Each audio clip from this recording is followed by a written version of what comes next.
Ọlọ́run nítorí tí ó ṣeun nítorí tí àánú rẹ̀ dúró láéláé. Orúkọ tèmi ni Lady Evangelist Adé Animashan. Ètò tí mo mú wá fún yín lálẹ́ yìí ní gbogbo àgbáyé pẹ̀lú àṣẹ tó ń bẹ nínú ẹ̀jẹ̀ ọ̀dọ́ àgùntàn ẹ gbọ́ ọ̀rọ̀ Ọlọ́run lénìí. Ibikíbi tóhùn kẹ́ ẹ wà, inú ipòkípò tóhùn kẹ́ ẹ wà, ẹ má bẹ̀rù, ẹ má fòyà. Jésù ń bẹ láàyè, kò sí ohun tó ṣòro ṣe fún Olúwa. Ohun gbogbo ó di ṣíṣe fún Olúwa láti ṣe. Orúkọ ètò yìí òun ni ọmọlẹ́yìn Kristi. Mo fi wákàtí mo fi dúpẹ́ lọ́wọ́ Ọlọ́run nítorí pé ó tún fi àyè gba ọmọlẹ́yìn Kristi láti tún máa tẹ̀síwájú nílùú London. Nàìjíríà ni program yẹn ti ń bẹ̀rẹ̀, ló ti bẹ̀rẹ̀ ní NTA Tẹ́jú-Oṣó.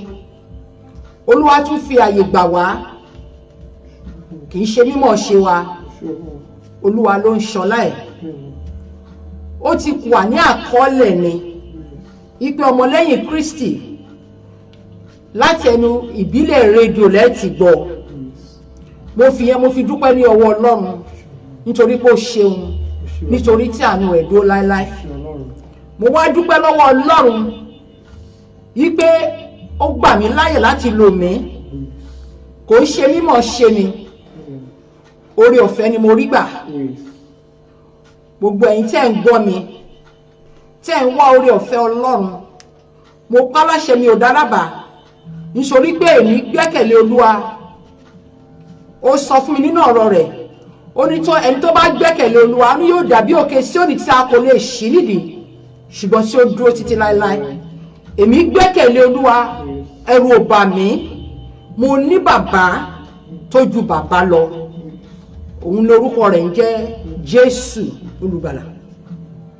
Ibikíbi tó ń kẹ́ ti máa gbọ́ mi, gbogbo ìwọ tó wà ní àhámọ́ tó ò lè jáde síta, ibikíbi tó ń kó wà, fi ọkàn balẹ̀.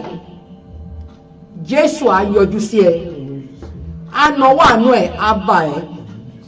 Gbogbo tó ń bà ẹ́ lẹ́rù, ẹ̀mí mímọ́ á bá ọkàn ẹ pàdé. Ìwọ ṣáà farabalẹ̀, kò sì ní ìgbàgbọ́, kò sì dìímú. Ní ìgbà gbogbo ó yẹ ká máa dúpẹ́ fún Ọlọ́run nítorí níbi ọpẹ́ láti máa gbà. Ẹni tí ò dúpẹ́ ò lè rí nǹkan gbà lọ́wọ́ Olúwa. Mo fẹ́ kí olúkálukú wa ká jókòó, ká fi ara balẹ̀, kẹ́ wá ronú lọ sẹ́yìn oore ńlá tí Ọlọ́run ti ṣe fún ọ. Tó bá ronú jinlẹ̀, wàá mọ̀ pé Olúwa òun ni ọpẹ́ tọ́ sí. Torí náà mo fẹ́ kẹ́ fetí balẹ̀, kẹ́ máa gbọ́ orin ọpẹ́ yìí lọ.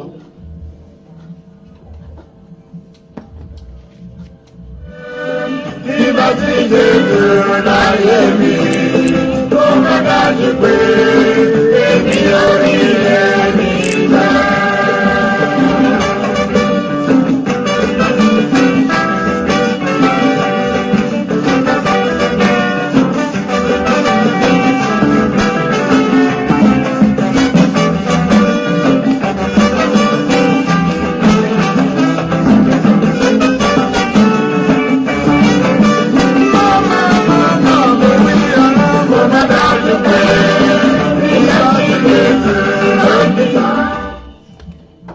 sí mo kí gbogbo ẹ̀yin olólùfẹ́ ìbílẹ̀ rédíò àti ẹ̀yin ọmọlẹ́yìn Kristi òtítọ́ àti òdodo.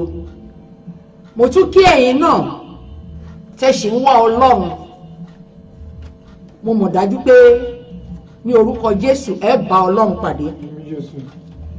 Ìwọ tó ti ní, mo bẹ̀ ẹ́ lórúkọ Jésù, má jẹ́ kí Olúwa má jẹ́ kó kúrò ní sàkání ẹ̀. Má fi Ọlọ́run sílẹ̀ fún nǹkan kan. Òun ni ọba tó mú gbogbo, tó sì lè ṣe ohun gbogbo. Ó sọ fún wa, ó ní ọpẹ́ ṣá ni ká ṣá máa dúpẹ́ ṣá. Kò sípòkípò tá lè wà, torí gẹ́gẹ́ bá ṣe jẹ́ ẹlẹ́ran ara, tá bá ti wà nínú ìṣòro kékeré kan àti sọ pé ó máa ń le, èmi gan tí mò ń sọ̀rọ̀ máa ń fẹ́ ara mi ṣe àpèjúwe. Ẹlẹ́ran ara ni wá, ṣùgbọ́n ẹ̀mí mímọ́ tó ń bẹ nínú mi máa ń sọ fún mi pé má bẹ̀rù sẹ́, mo wà pẹ̀lú ẹ̀.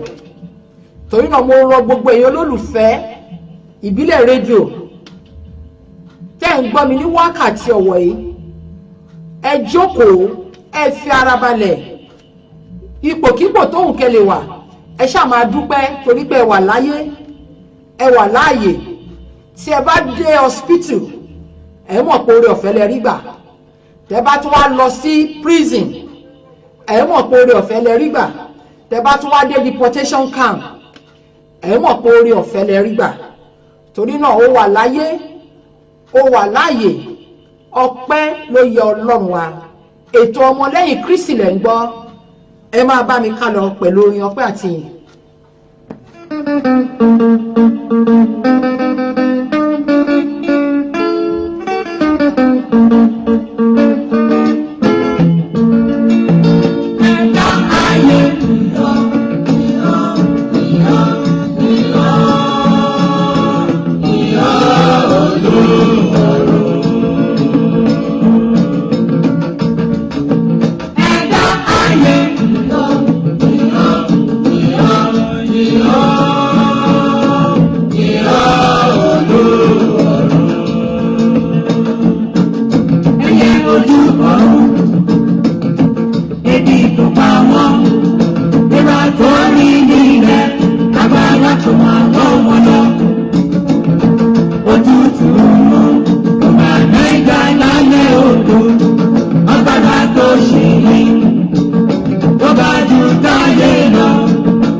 Ògo ni fún Jésù lókè ọ̀run.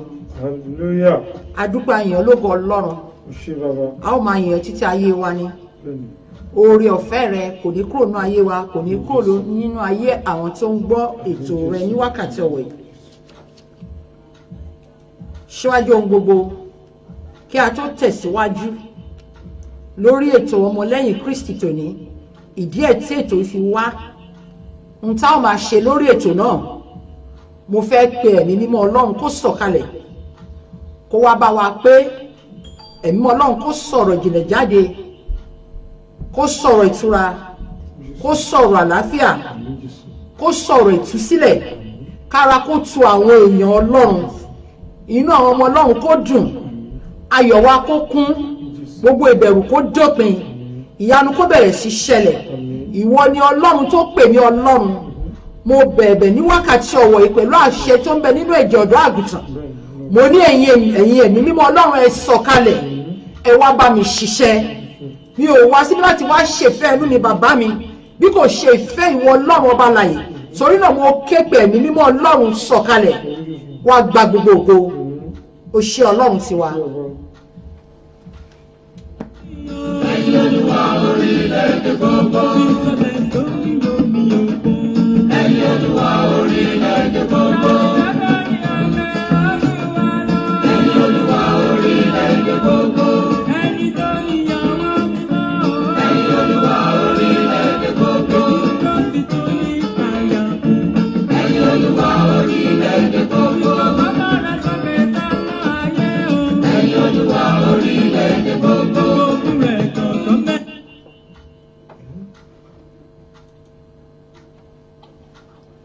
Agbára ọ̀run wá gbé mi wọ̀. Ẹ̀mí mímọ́ agbára ọ̀run wá gbé mi wọ̀. Àdàbà mímọ́ sọ̀kalẹ̀ wá ò fún mi lágbára.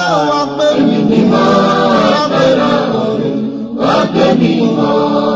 Ìrajà máa ń jàrí bá ìrajà máa sọ̀kalẹ̀ wá. Ẹ̀mí mímọ́ agbára ọ̀run wá gbé mi wọ̀.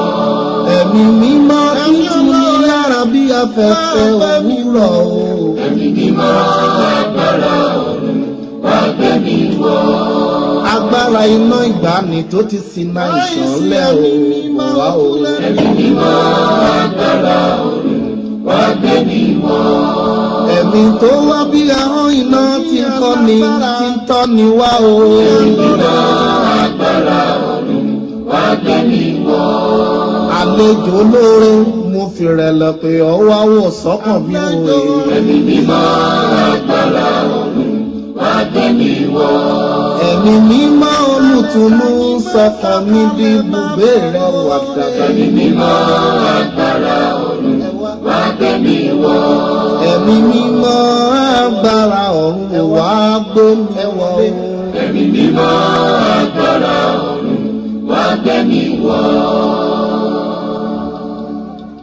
Ẹ̀mí ọ̀run wá o. Ẹ̀mí Ọlọ́run sọ̀kalẹ̀ máa bọ̀ o. Bá wa pé Olúwa. Wá bá wa pé Olúwa, wá bá wa pé wa ró. Wá dàbíra o.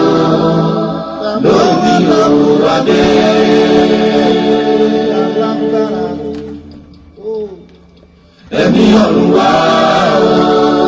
Ẹ̀mí Ọlọ́run sọ̀kalẹ̀ máa bọ̀ wá o. Bá wa pé Olúwa. Wá bá wa pé. Wá dàbíra o. Lóní òun adé o. Ta ló ládámọ̀ràn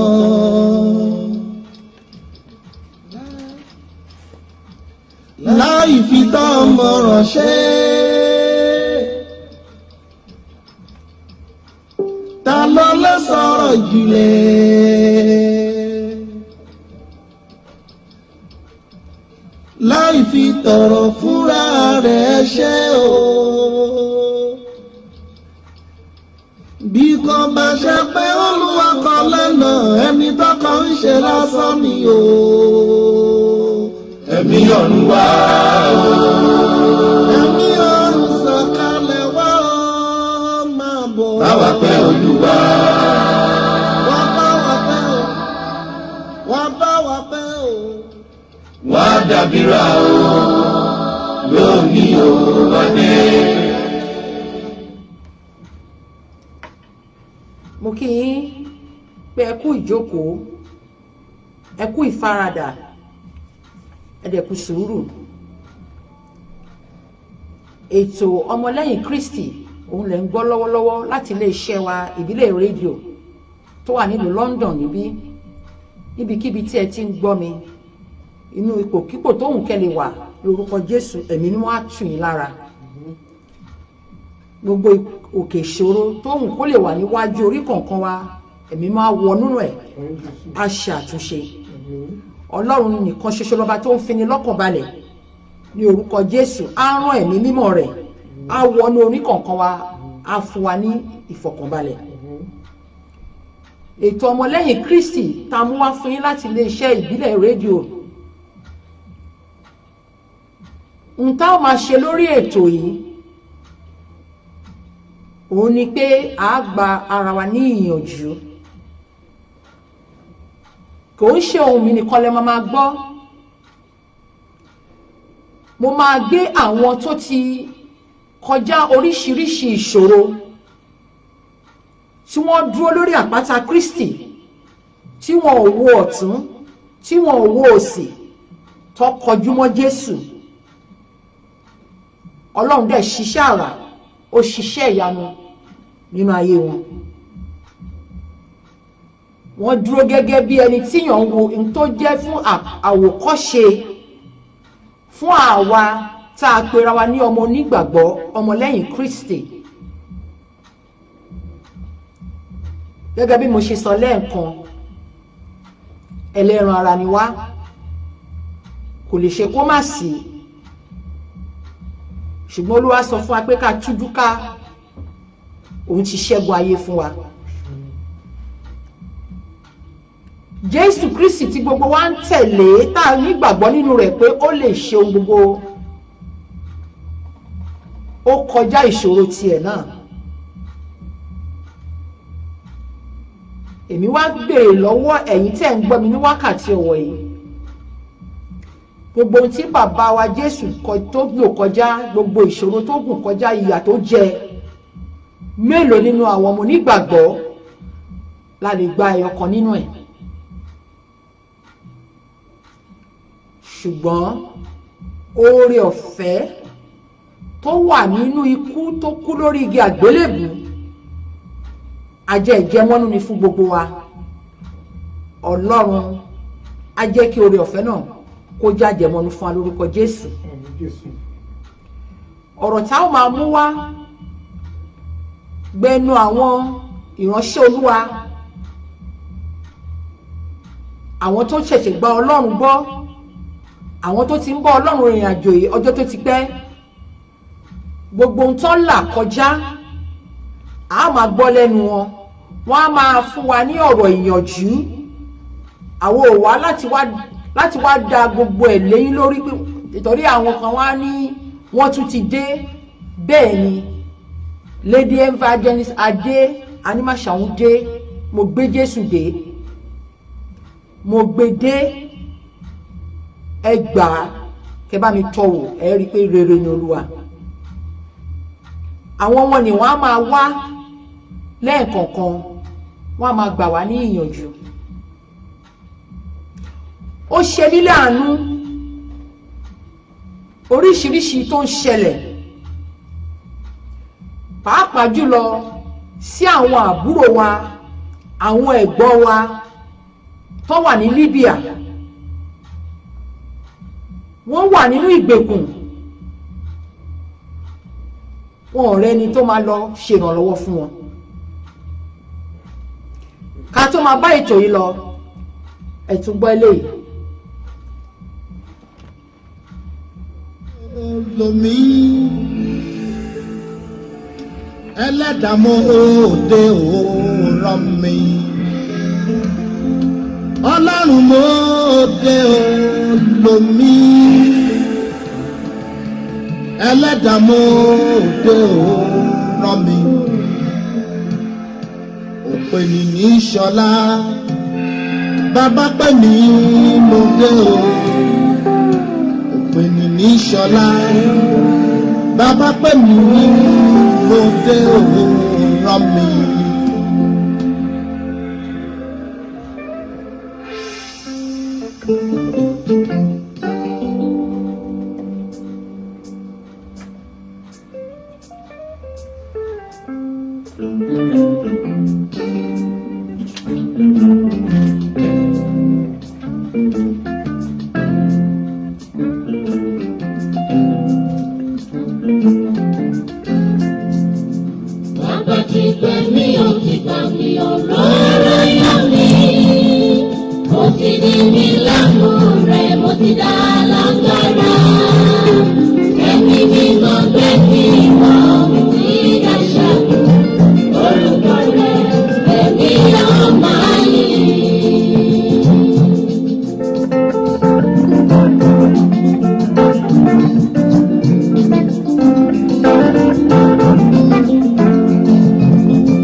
Bàbá ti gbé mi, ó ti gbà mí, ọ̀rọ̀ ara yá mi.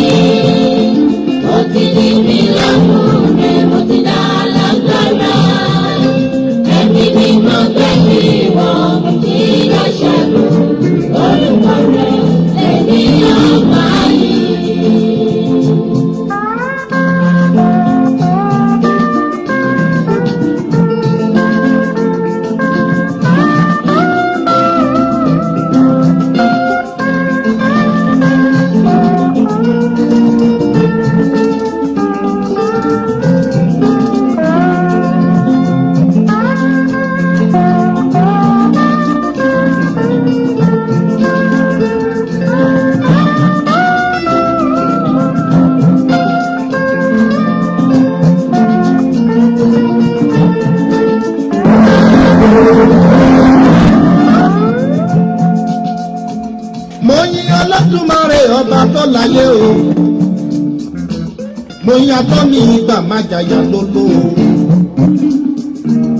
ọba tó forí ṣe lé ọgbọ́n tó bá kọ̀ọ̀gá orin adìdùn sínú mi.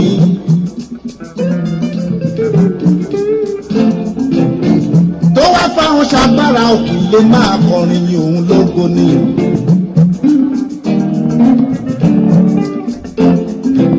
ó ní ìkéde ìdáǹdè fún gbogbo ìgbèkùn. ó ní ìkéde ìjọba Ọlọ́run kù sí dẹ̀dẹ̀ fún gbogbo àgbáyé o. òun máa ń sún mọ́lé o.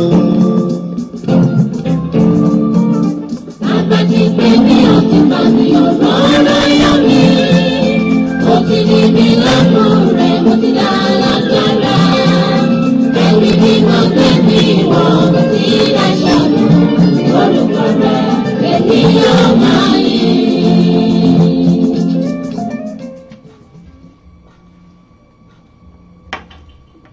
Ẹ káàbọ̀ padà sí orí ètò ọmọlẹ́yìn Kristi láti ilé-iṣẹ́ wa ìbílẹ̀ rédíò ní London níbí. Gẹ́gẹ́ bí mo ṣe sọ lẹ́ẹ̀kan, torí mo ní láti máa rán yín létí pé ìgbékalẹ̀ ètò yìí fún ọmọlẹ́yìn Kristi àti pàápàá jùlọ fún gbogbo oríṣiríṣi tí ọmọlẹ́yìn Kristi là kọjá lọ́wọ́lọ́wọ́ báyìí, àti láti fi ọ̀rọ̀ Ọlọ́run láti bá yín sọ pé kò sí ohun tó ṣòro ṣe fún Olúwa. Mo fẹ́ ká rántí pé ibikíbi tóhùn ká wà,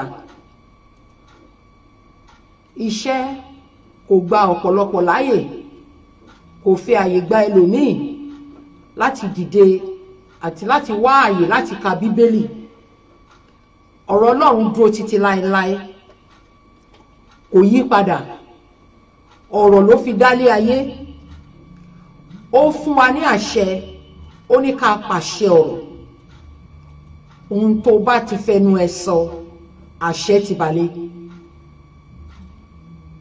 Nítorí pé ẹ̀mí mímọ́ Ọlọ́run ó ń gbé inú èèyàn kọ̀ọ̀kan wa. Bí olúkálùkù bá ṣe lo ẹ̀mí mímọ́ Ọlọ́run tó fún, òun ló ṣe máa rí èsì iṣẹ́ ọwọ́ rẹ̀ gbà. Mo fẹ́ kẹ́ bá mi gbé Bíbélì yín níbi tí ọ̀rọ̀ Ọlọ́run ti bẹ̀rẹ̀. Mi ò ní sọ púpọ̀ kí má fi sú yín, kẹ́ má ní wọ́n tún dé. Ṣùgbọ́n èyí tá fẹ́ sọ lénìí á ṣí wa níyè, á lé ìbẹ̀rù jáde, á mú ìtura wá, á mú ìwòsàn wá.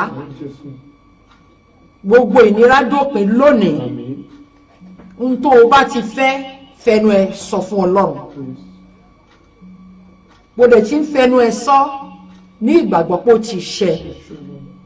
Ṣíwájú ohun gbogbo, à á tọrọ, à á bẹ̀bẹ̀. Torí ẹni tó bá fẹ́ bá Ọlọ́run sọ̀rọ̀, tó bá fẹ́ gba nǹkan lọ́wọ́ Ọlọ́run, wàá ronúpìwàdà nínú ẹ̀ṣẹ̀ tó ti ṣẹ̀.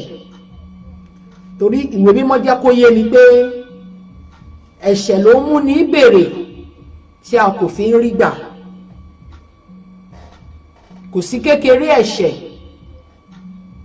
ṣùgbọ́n àdúrà wa ni pé kí Olúwa kó bojú ẹ̀ nínú àánú rẹ̀, kó dáríjì wá, kó yọ́nú sí wa, kó dẹ̀ fi wá lọ́kàn balẹ̀, kó fi àyè gbà wá láti sìn ní òtítọ́ àti òdodo. Mo fẹ́ kẹ́ bá mi lọ sínú Genesis ìwé àkọ́kọ́. Ẹ wá lọ sí ẹsẹ̀ 14 ìkẹrìnlá. Genesis àkọ́kọ́ chapter 1 verse 14. Màá kà ní.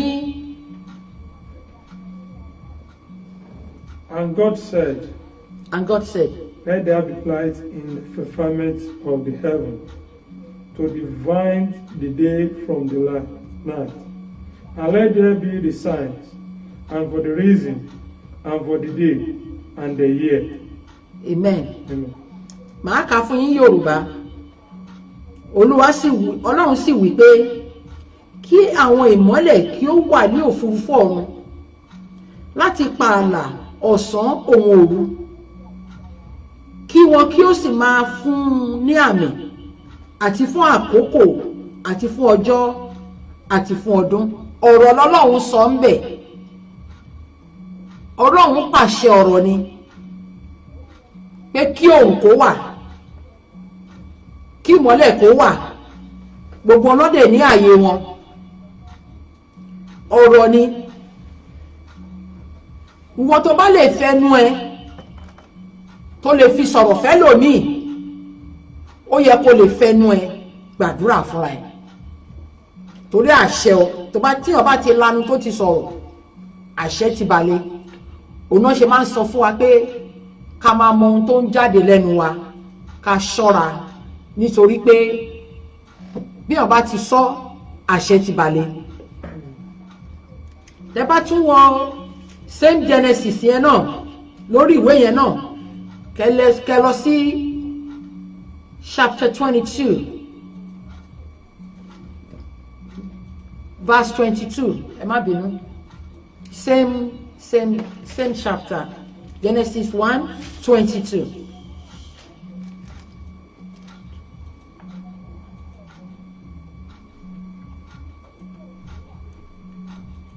Ọlọ́run sì súre fún wọn pé ẹ máa bí sí ẹ sì máa rẹ̀ sí. Ẹgbọ́n bẹ̀ yẹn Olúwa súre fún wọn, ó súre.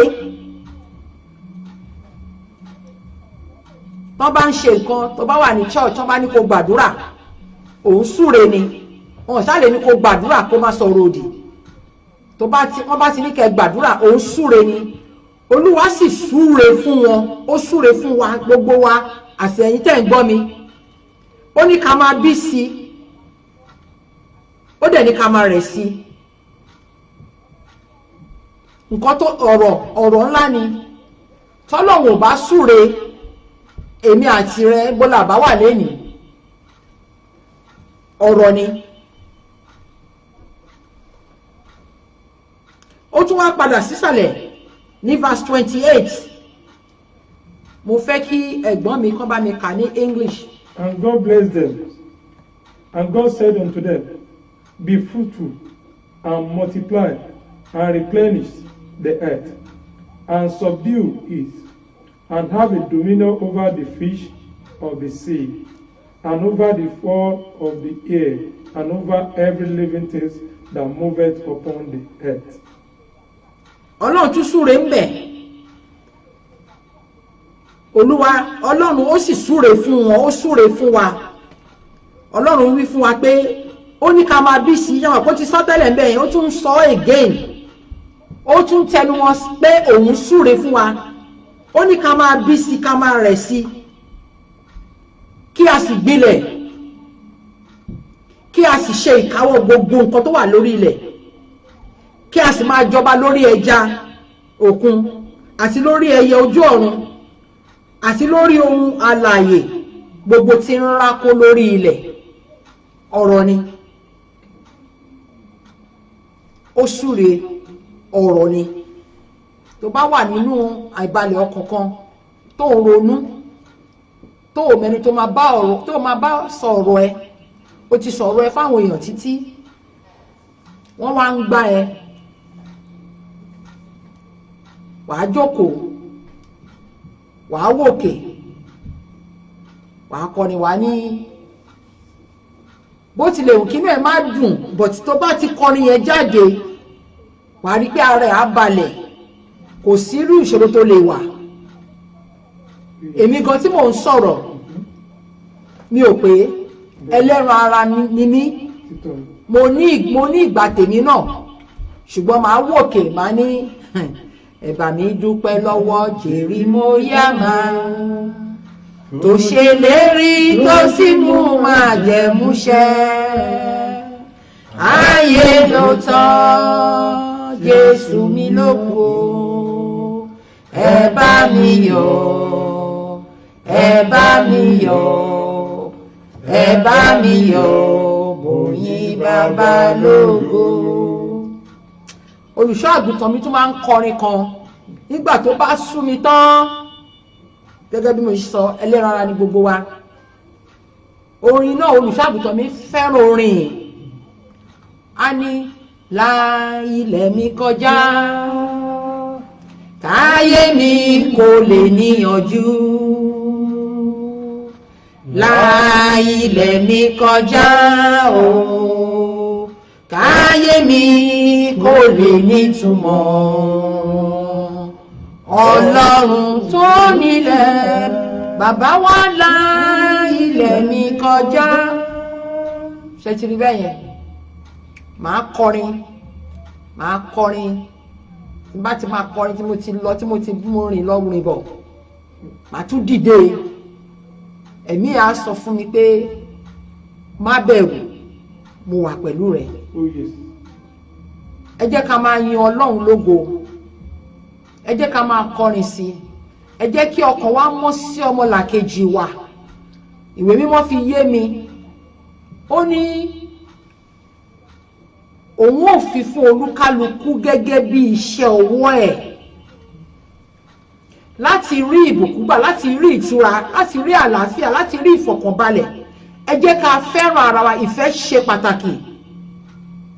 Ọlọ́run tá à ń sìn, Ọlọ́run tó dá ni, Ọlọ́run dáadáa lọ́lọ́run wa, Ọlọ́run dáadáa lọ́lọ́run tèmi, ó ṣe mí dáadáa, ó hùwà dáadáa sí mi, Ọlọ́run dáadáa lọ́lọ́run tèmi.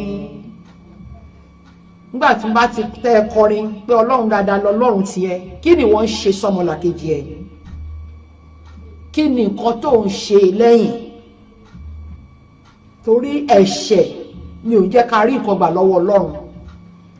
Ẹ̀yin tẹ́ ń gbọ́ mi, ẹ̀yin ẹ̀gbọ́n mi, ẹ̀yin dádì mi, ẹ̀yin mọ́mì mi, ẹ̀yin àǹtí mi, ẹ̀yin àbúrò mi, tẹ́tí ẹ̀mọ́ Ọlọ́run, àtẹ̀ǹtẹ̀ṣẹ̀ mọ́, àtẹ̀ǹtẹ̀ ń wojú rẹ̀.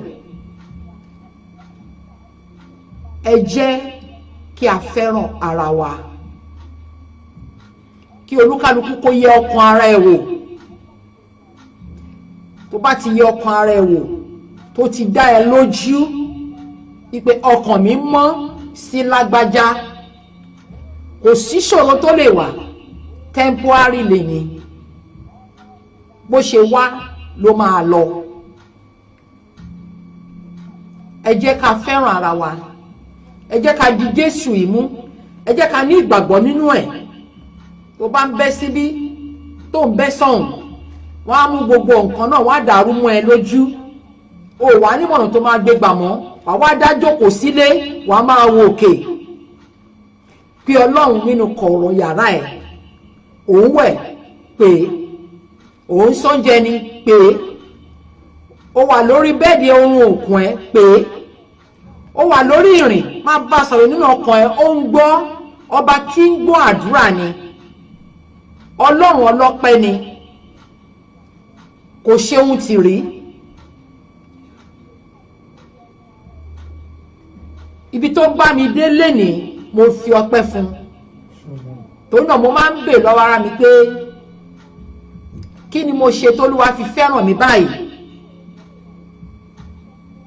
Ṣùgbọ́n mo dúpẹ́ lọ́wọ́ ẹ̀ torí mo mọ̀ dájú pé ẹ̀mí Jehovah ó ń bẹ lára mi.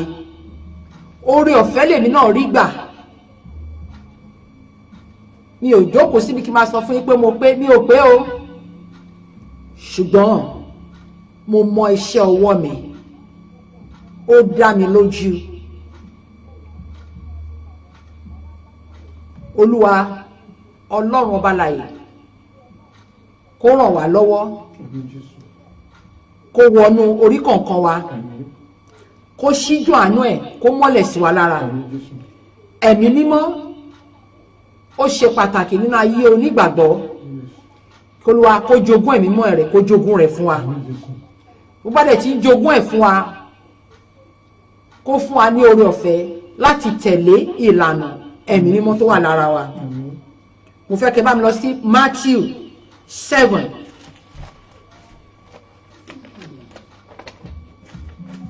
Matthew 7. Kẹwàá lọ sí orí keje sí kẹjọ. Ask, and it shall be given to you. Seek, and ye shall find. Knock, and it shall be opened to you. For everyone that asks and receives, and he has seeking findeth, and to him that knocketh it shall be opened. Ṣé ti rí bẹ́ẹ̀ yẹn? It's written there. Olúwa ti kọ síbẹ̀ fún wa. Ó wà ńbẹ̀. Ọ̀rọ̀ ẹ̀ kò yí padà. Ayérayé lọ̀rọ̀ Ọlọ́run. Abaláyé ni a fi sílẹ̀. Àwọn tó ń bọ̀ lẹ́yìn wọn tún bá kò yípo padà. Ọlọ́run kan ni lánàá, òun ni lénìí, òun ni títí ayé ànípẹ̀kun. Ó sọ ńbẹ̀. Ó ní béèrè, a ó sì fún yín. Wá kiri, ẹ̀yin ó sì rí gbà. Kànkùn, a ó sì ṣí i sílẹ̀ fún yín. Nítorí ẹnikẹ́ni tí ó béèrè rí gbà.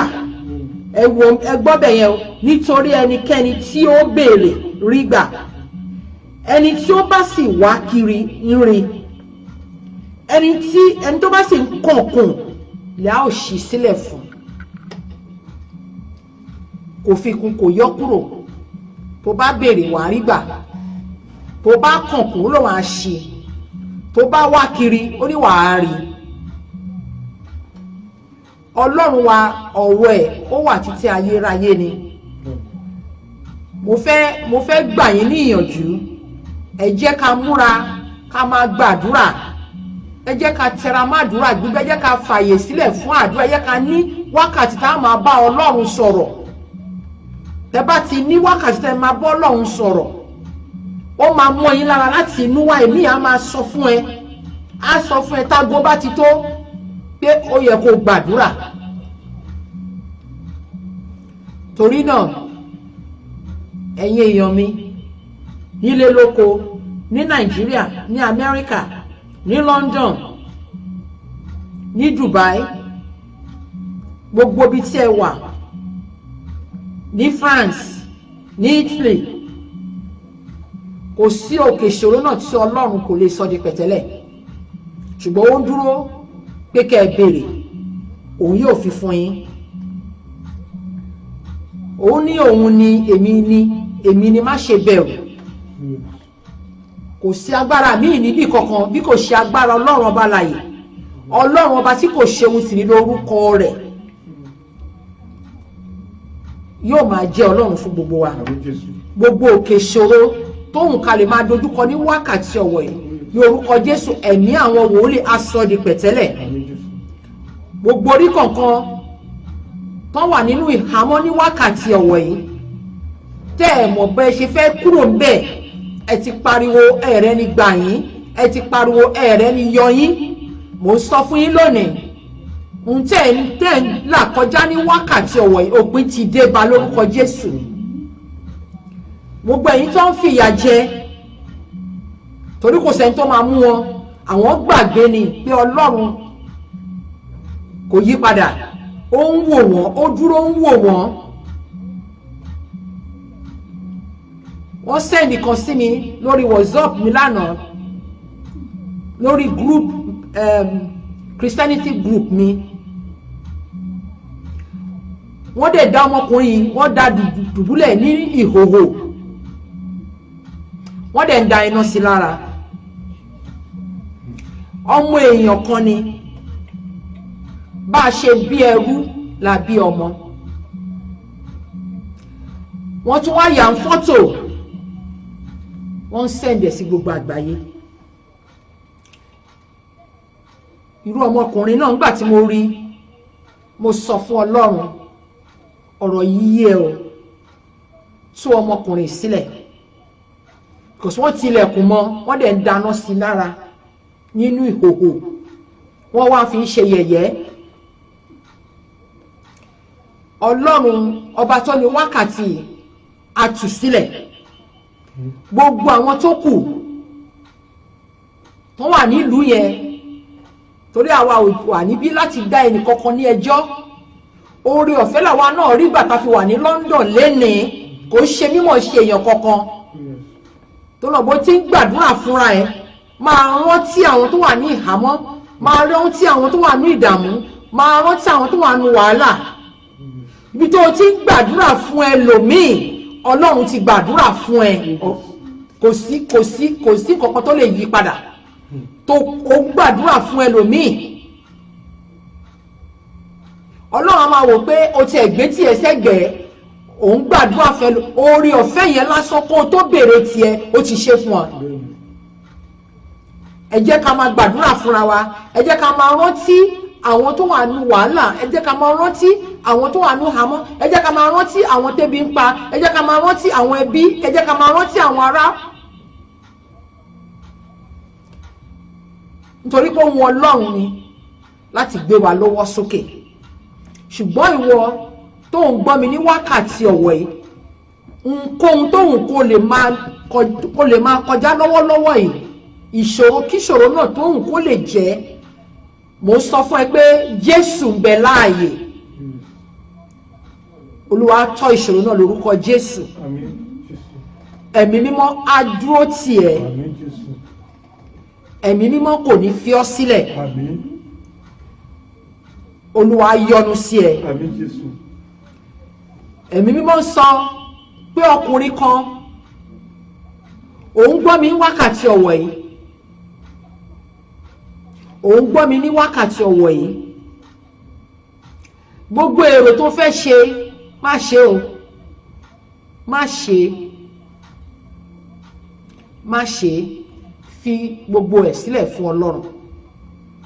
Kò tó bá ṣe yóò máa dúró díẹ̀ lọ́jọ́ iwájú. Ọlọ́run kò kí ń ṣe bí, Ọlọ́run alátúnṣe lọ́lọ́run wa. Mo fẹ́ kẹ́ lọ sí Matthew 21.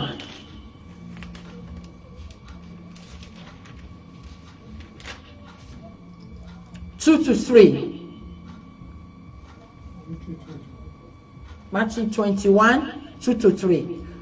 Ó ní nígbà tí wọ́n súnmọ́ etí Jerusalem, tí wọ́n dé Bethfage ní òkè Fílì. Nígbà náà ni Jésù rán àwọn ọmọ ẹ̀yìn rẹ̀ méjì lọ. Ó wí fún wọn pé ẹ lọ sí ìletò tí ó kọjú sí yín. Lọ́gán ẹ̀yin ò rí kẹ́tẹ́kẹ́tẹ́ kan tí a so àti ọmọ rẹ̀ pẹ̀lú. Ẹ tú wọn kí ẹ sì fà wọ́n wá fún mi. Ọ̀rọ̀ ni Jésù sọ ń bẹ̀ yẹn. Kò kó bàtálíọ̀n lọ. Ọ̀rọ̀ ó fi ọ̀rọ̀ ránṣẹ́ kó tó débi tí nǹkan tó fẹ́ wà, ọ̀rọ̀ ti lọ bá a. Ẹ̀mí mímọ́ ti ṣiṣẹ́. Ń tán lọ mú wá fún Jésù gan kò yarí mọ́ wọn lọ́wọ́, kò lóhun ò lọ, torí ọ̀rọ̀ tó ń gbé ọ̀rọ̀ ni ó ti wọnú ẹ̀. Agbára ọ̀rọ̀ òun lẹ rí yẹn. Mo ń sọ fún yín gbogbo ohun tó ń ṣẹlẹ̀ sí ẹ̀dá láyé ní wákàtí ọ̀wọ̀ ó wà nínú ìwé mímọ́, ó ti ṣẹlẹ̀ sáwọn kan rí. Ìwọ kọ́ ni first and ìwọ kọ́ ló máa last. Oríṣiríṣi ló ń ṣẹlẹ̀, pàápàá jùlọ sí ọmọ onígbàgbọ́. Ìwọ tó ń sìn ní òtítọ́ àtòdodo ó mọ rẹ̀, ìwọ tó dẹ̀ sìn ó mọ rẹ̀. Ṣùgbọ́n Jésù ò ta ẹnì kankan nù. Ó ní ká súnmọ́ òun yóò sì súnmọ́ wa. Mo fẹ́ kẹ́ fetí sí ọ̀rọ̀ tí bàbá àrà sọ nípa ẹ má bẹ̀rù.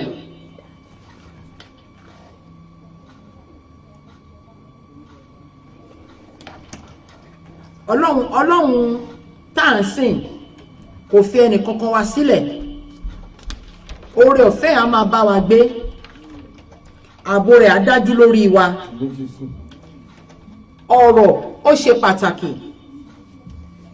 Èyí tí mo sọ lénìí ní orúkọ Jésù á lọ ṣiṣẹ́ àrà, á ṣiṣẹ́ ìyanu. Gbogbo orí kọ̀ọ̀kan tó ń gbọ́ mi lénìí, gbogbo orí kọ̀ọ̀kan tó ń gbọ́ mi ní wákàtí ọ̀wọ̀ yìí, ní orúkọ Jésù mo pa láṣẹ ìṣúra kó wọnú ilé yín, ìtura kó wọnú iṣẹ́ yín ìtura kó wọnú ìrìn àjò yín ara kó tù yín ọkàn yín kó balẹ̀ ìbẹ̀rù kó dópin gbogbo ohun tẹ́ ń wá tẹ́ rí lórúkọ Jésù Ọlọ́run á fi lé yín lọ́wọ́ èyí tó máa pa yín lára kò ní fi lé yín lọ́wọ́ èyí tó máa yẹ yín tó máa yẹ ògo rẹ̀ ẹ̀mí mi máa fi lé yín lọ́wọ́ Ọlọ́run á máa jẹ́ èmi ni fún yín lórúkọ Jésù mo wá gbàdúrà ní wákàtí ọ̀wọ̀ yìí fún gbogbo àwọn ọmọ wa ọjọ́ alẹ́ wa làwọn ọmọ yìí ẹ̀mí mímọ́ á wọnú àwọn ọmọ wa lórúkọ Jésù gbogbo ẹ̀mí agídí ẹ̀mí àìgbọràn ẹ̀mí tinú mi ní ó ṣe ẹ̀mí mọ́ bá wa lè jáde kúrò ní ọkàn àwọn ọmọ wa Olúwa á lo àwọn ọmọ wa fún ògo rẹ̀ gbogbo ilé tó ń dàrú ní wákàtí ọ̀wọ̀ yìí ẹ̀mí mímọ́ á wọ ọbẹ̀ lọ ní orúkọ Jésù á ṣe àtúnṣe á lé ìjà jáde á lé ìdààmú jáde ayọ̀ á wọlé tọ̀ yín wá lónìí ìgbéga á wọlé tọ̀ yín wá lónìí ìtúsílẹ̀ á wọlé tọ̀ yín wá lónìí ọkàn yín á balẹ̀ gbogbo àwọn tó ń wojú Olúwa fún ilé fún iṣẹ́ Ọlọ́run á bá ẹ̀dùn ọkàn yín pàdé lórúkọ Jésù Olúwa á pèsè iṣẹ́ ayọ̀ iṣẹ́ ìtura á pèsè rẹ̀ fún yín ilé tẹ́ máa gbé ẹ̀mí mímọ́ á yàn fún yín ẹ sọ̀rọ̀ àṣẹ jáde ẹ sọ ẹ béèrè ẹ bá Ọlọ́run sọ̀rọ̀ ẹ bá dòwò pọ̀ ẹ ṣèrànlọ́wọ́ ẹ fẹ́ràn ọmọlàkejì yín ẹ rìn nípasẹ̀ Ọlọ́run ẹ má sin Ọlọ́run lénìí kẹtù sin Ọlọ́run míì lọ́la ìkọ́ṣo ni kẹ wá wo iṣẹ́ àrà iṣẹ́ ìyanu tí Ọlọ́run yóò ṣe.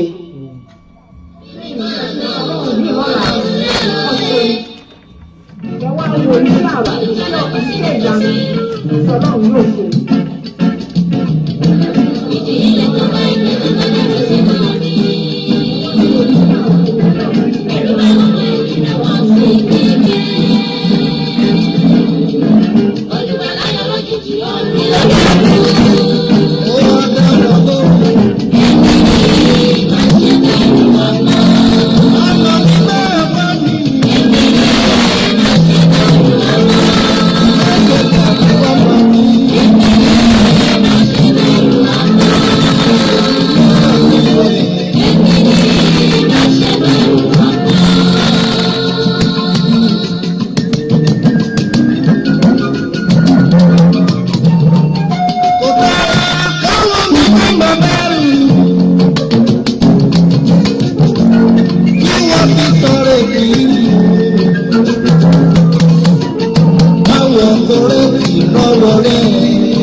Ilé-iṣẹ́ ìbílẹ̀ rédíò station la wà nílùú London telephone number wa 07459 353 799 07459 353 799 tabari ẹni tó fẹ́ pè wọlé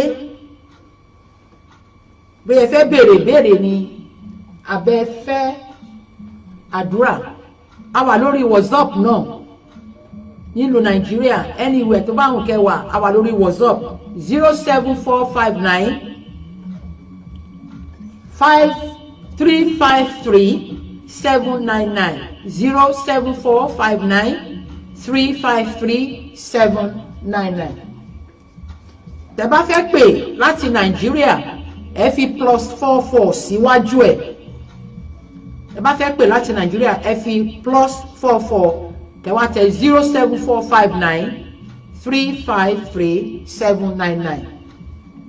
ẹ ṣé.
láti ilé-iṣẹ́ wa ìbílẹ̀ rédíò tó wà nílùú London láti ń sọ̀rọ̀. Mo fẹ́ kẹ́ mú nọ́mbà yẹn dání. Tàbá rí ìbéèrè tẹ́ fẹ́ béèrè nígbà tó bá máa fi di ọ̀sẹ̀ tó ń bọ̀ pẹ̀lú àṣẹ tó ń bẹ nínú ẹ̀jẹ̀ ọ̀dọ́ àgùntàn. A ó máa bá ara wa sọ̀rọ̀, a ó sì máa gba ara wa ní ìyànjú. Mo fẹ́ kẹ́ gbé bíbélì yín torí a ti mú ètò náà wá sí ìparí, ṣùgbọ́n ká tó lọ mo fẹ́ fi ọ̀rọ̀ Ọlọ́run kan sílẹ̀ fún yín. Ẹ lọ sí 1 Corinthians 13. 1 Corinthians 13. 13. Ǹjẹ́ nísinsìnyí ìgbàgbọ́, ìrètí, ìfẹ́ ń bẹ, àwọn mẹ́ta yìí, ṣùgbọ́n èyí tó tóbi jù nínú wọn ni ìfẹ́. Ará mi nínú Olúwa, mo fi Ọlọ́run bẹ̀ yín, ẹ jẹ́ ká fẹ́ràn ara wa, ẹ jẹ́ ká fẹ́ràn ara wa, ẹ má jẹ́ ká ṣe hello ẹ mà kálẹ́ mà, ẹ káàbọ̀ sórí ètò ọmọlẹ́yìn Kristi. Yes, ma'am. They can say I mean, Yes, okay. Ṣé ti ṣe tán? bẹ́ẹ̀ni ma'am. Okay. Ẹ borí yín o. Yes, ma'am. Okay. Ògo ni fún bàbá, ògo ni fún ọmọ, ògo ni fún Ọlọ́run ọba ẹ̀mí mímọ́. Bí ó ti wà láti kọ́ ṣe, ó ń bẹ nísinsìnyí, bẹ́ẹ̀ ni ó sì máa rí ní ìgbà gbogbo. Ayé àìnípẹ̀kun, àmín. Jehovah, Jésù Kristi, Michael mímọ́, Ọlọ́run kan ṣo, ọba tí ọpẹ́ àti ìyìn tọ́ sí. Adúpẹ́ ayàn ológo bàbá mi, adúpẹ́ ayàn ológo lórí ìránṣẹ́ rẹ Ọlọ́run. Adúpẹ́ nítorí pé ọ̀rọ̀ rẹ jáde ó sì kàn án ní òkun àyà. Adúpẹ́ fún oore ọ̀fẹ́ ńlá yìí Ọlọ́run. Adúpẹ́ nítorí pé o fi títóbi agbára rẹ hàn. Ní orúkọ Jésù mú agbọ̀ ọpẹ́ wa. Mo gbé ìránṣẹ́ náà síwájú rẹ Ọlọ́run mi, mo dúpẹ́ lọ́wọ́ rẹ fún ìtíṣe ààbò lórí wọn àti ìdílé wọn. Adúpẹ́ ibi tẹ́ tí mú wọn bọ̀ Ọlọ́run, adúpẹ́ ibi tẹ́ mú wọn dé. Mo wá dúpẹ́, mo yìn ọ́ lógo Ọlọ́run ọba alààyè ibi tó mú ìránṣẹ́ náà lọ àti ìdílé rẹ̀. Ní orúkọ Jésù ẹ mọ́ wa gbọ́ ọpẹ́ wa. Mo wá bẹ̀ Ọlọ́run ọba tí kò pé méjì, ọba tí gbé ẹlẹ́ṣẹ̀ kì í sú. Tá bá rí ohunkóhun tó lè fa ìdíwọ́ ìdènà gẹ́gẹ́ bí ẹ̀ṣẹ̀ níwájú ìránṣẹ́ àti ìdílé rẹ̀, ẹ̀mí mímọ́ ní orúkọ Jésù bàbá bá mi dáríjì wọn. Ẹni tó ń gbàdúrà ẹlẹ́ṣẹ̀, ẹni tó ń gbàdúrà fún ẹlẹ́ṣẹ̀, ẹlẹ́ṣẹ̀ ń gbàdúrà fún ẹlẹ́ṣẹ̀ ẹ̀mí wọn lórúkọ Jésù dáríjì wá ìdílé ìjọwọ́ rẹ Olúwa bá mi dì wọ́n mú oko òtúká lórúkọ Jésù má jẹ́ wọnú ilé yẹn lẹ́dà ààbò rẹ tó nípọn tó yè koro Olúwa bá mi dàábò wọn ìwọ ni Ọlọ́run aláṣírí ìwọ lọba tó ń daṣọ àṣírí bo àwọn àyànfẹ́ tirẹ̀ mo gbé ìránṣẹ́ yìí síwájú rẹ Ọlọ́run aláṣírí ẹ̀mọ́ bá mi bò ó ní àṣírí aṣọ ààbò aṣọ agbára aṣọ ìṣẹ́gun aṣọ àánú aṣọ ìwòsàn ní orúkọ Jésù ẹ̀mọ́ bá mi dáàbò ìránṣẹ́ yìí Ọlọ́run gbogbo tó ti ṣe fún lórúkọ Jésù má jò díbàjẹ́ mo wá ń paláṣẹ mi ọ̀dà bàbá mo ní orúkọ Jésù Kristi ti Násárẹ́tì ayọ̀lẹ́ fi bẹ̀rẹ̀ ọdún yìí ní orúkọ Jésù ayọ̀lẹ́ fi lò já etí tẹ fi ń gbọ́rọ̀ lórúkọ Jésù kò ní di gbogbo tó kù tó yẹ kí Ọlọ́run ti ṣe tí ò ti ṣe ẹ̀mí máa dáwọ́lé ní wákàtí ọ̀wọ̀ yìí rí ipasẹ̀ àdúrà yìí sí dáadáa Ọlọ́run mi á jẹ́wọ́ agbára inú ayé yín Olúwa á dáàbò ẹ̀bò yín á dáàbò ẹ̀bò àwọn èso yín Olúwa á sàmì bàrà sí i lára ó sì rí bẹ́ẹ̀ kò yí padà ṣe ọ̀run gùn Jésù Olúwa wa àmín àmín àmín lórúkọ Jésù méje hallelujah hallelujah hallelujah hallelujah hallelujah hallelujah hallelujah ẹ ṣé àdúpẹ́ ẹ máa lọ lálàáfíà. mo tún fẹ́ fún yín ní ọ̀rọ̀ kan ẹsẹ̀ kan láti mú dání kò pẹ́ ó wà ní ìfihàn Revelation 22:12 ó ní kíyèsí èmi ń bọ̀ kánkán èrè mi sì ń bẹ pẹ̀lú mi láti san fún olúkálukú gẹ́gẹ́ bí iṣẹ́ ọwọ́ rẹ̀ ti rí nǹkan tó Olúwa sọ ni èmi kọ́ ni mo kọ́ torí náà mo dúpẹ́ ní ọwọ́ Ọlọ́run mo dúpẹ́ lórí iléeṣẹ́ yìí Olúwa ti ṣiṣẹ́ ó ti pé mo dúpẹ́ fún oore ọ̀fẹ́ tó fún mi láti wá sínú iléeṣẹ́ yìí tí n bá sọ pé mo máa jókòó síbi ilé ni tó bá sọ fún mi màá jiyàn ẹ̀ ṣùgbọ́n Olúwa fẹ́ràn mi ó fẹ́ràn yín ó dẹ̀ fẹ́ràn iléeṣẹ́ yìí a dúpẹ́ torí pé mo mọ̀ dájú pé Olúwa ṣẹ̀ṣẹ̀ bẹ̀rẹ̀ iṣẹ́ ni nínú iṣẹ́ yìí nínú iléeṣẹ́ ìbílẹ̀ rédíò Jésù mi ṣẹ̀ bẹ̀rẹ̀ ni Olúwa á mú wa débi gíga Olúwa á dúró tì wá Olúwa á gbé orí kọ̀ọ̀kan wa ga gbogbo ọ̀nà tá a fi ń gbà wojú Olúwa àti ẹ̀yin tẹ́ ẹ̀ ń gbọ́ mi ní wákàtí ọ̀wọ̀ yìí ní orúkọ Jésù ẹ̀mí mọ́ á bá ẹ̀dùn ọkàn wa pàdé gbogbo ẹ̀yin tẹ́ ẹ̀ ń ṣe ṣíṣe lọ́la ìwọ tó ń ṣe ìyàwó ìwọ tó ń ṣe birthday ìwọ tó ń ṣe ìkómọ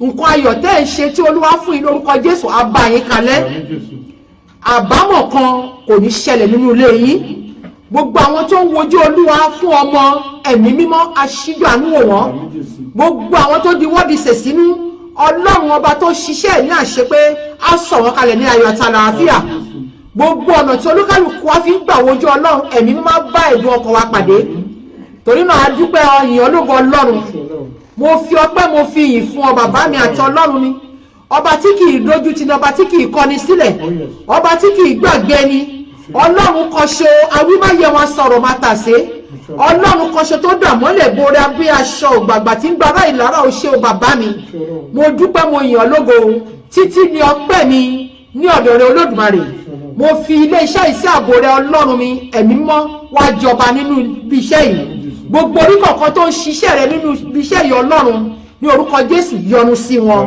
ọ̀nà kó là fún wa àti ẹ̀yin àti àwa tá à ń sọ̀rọ̀ àti àwa tá wà nínú iṣẹ́ yìí ayọ̀ ní gbogbo fi bẹ̀rẹ̀ ọdún 2018 tọmọtọmọ ayọ̀ la fi lò já gbogbo ire ìbùkún tó kù ní ọdún yìí lórúkọ Jésù àwọ̀ orí kọ̀ọ̀kan wa rí ó ti rí bí àṣẹ ọ̀run kù gbọ́ àdúrà Jésù Olúwa wa àmín àmín àmín àmín orúkọ Jésù ó dìgbà á pàdé láyọ̀ àti àlàáfíà.